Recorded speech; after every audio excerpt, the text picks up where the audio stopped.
धर्मराज युधिष्ठिर बोले कि हे भगवान, मैं आपको कोटि कोटि नमस्कार करता हूँ।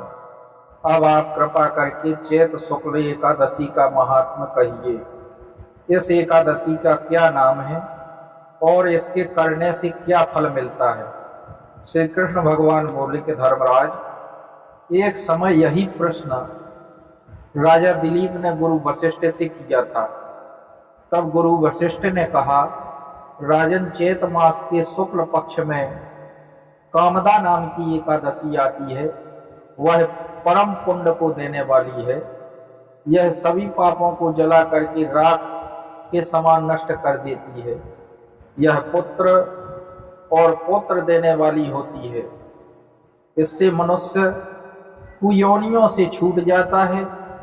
उसको किसी भी प्रकार की नरक की यातना नहीं भोगनी पड़ती है।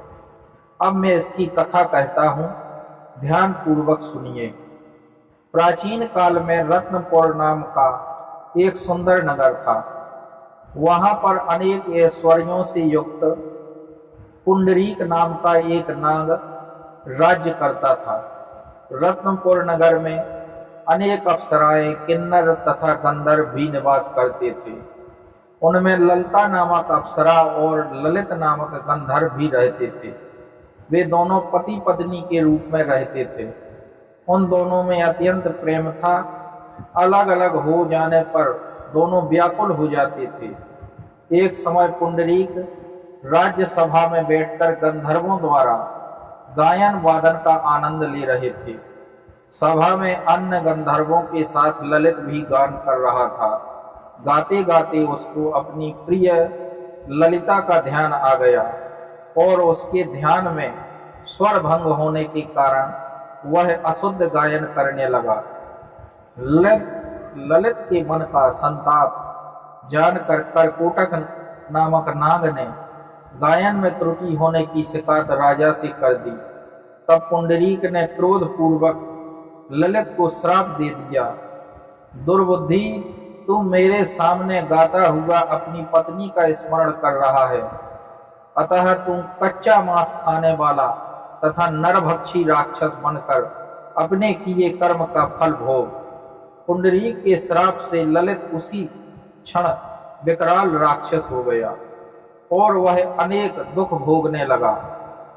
जब उसकी प्रियतमा ललिता को यह सब मालूम हुआ तो उसको अपने पति की विकराल आकृति देखकर मन ही मन अत्यंत दुख हुआ और वह अपने पति के उद्धार का मार्ग सोचने लगी। एक बार ललिता अपने पति के पीछे घूमती घूमती विंध्याचल पर्वत पर चली गई, जहां पर श्रृंगी आश्रम था। ललिता शीघ्र ही श्रृंगी ऋषि के आश्रम गई और वहां जाकर विनीत भाव से प्रार्थना करने लगी कि हे मुनिदेव, मैं बहुत दुखी हूँ, आप मेरी विपत्ति का निवारण कीजिए।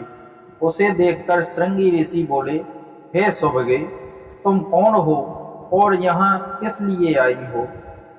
ललिता बोली, हे मुनि श्रेष्ठ, मेरा नाम ललिता है। मेरे स्वामी राजा पुंडरीक के श्राप से विशालकाय राक्षस हो गए हैं। उनके उद्धार का कोई उपाय बतलाइए।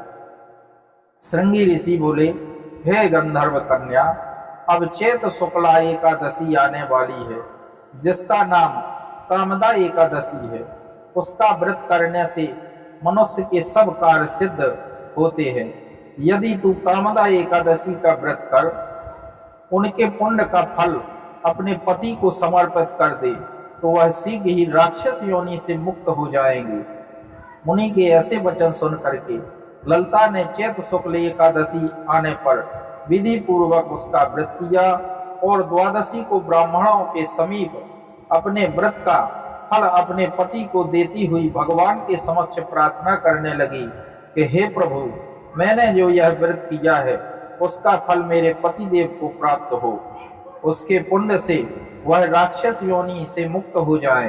एकादशी का फल देते ही उसका पति राक्षस योनि से मुक्त होकर के अपने पुराने स्वरूप को प्राप्त हुआ। फिर अनेक सुंदर वस्त्र आभूषणों से युक्त होकर वे दोनों विमान में बैठ करके स्वर्ग लोक को चले गए।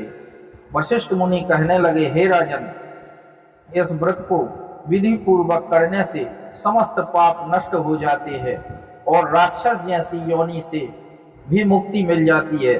संसार में इसके बराबर कोई और दूसरा व्रत नहीं है। इसकी कथा और महात्म पढ़ने या सुनने से वाजपेयी यज्ञ का फल प्राप्त हो जाता है।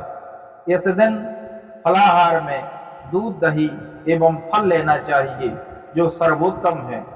तो इसी प्रकार से ज्ञानवर्धक जानकारी और व्रतों के महत्व को प्राप्त करने के लिए आप द शक्ति चैनल से जुड़े रहे तथा इसे सब्सक्राइब करें, जिससे आगे की कथाओं की जानकारी आपको सहज रूप से प्राप्त हो सके।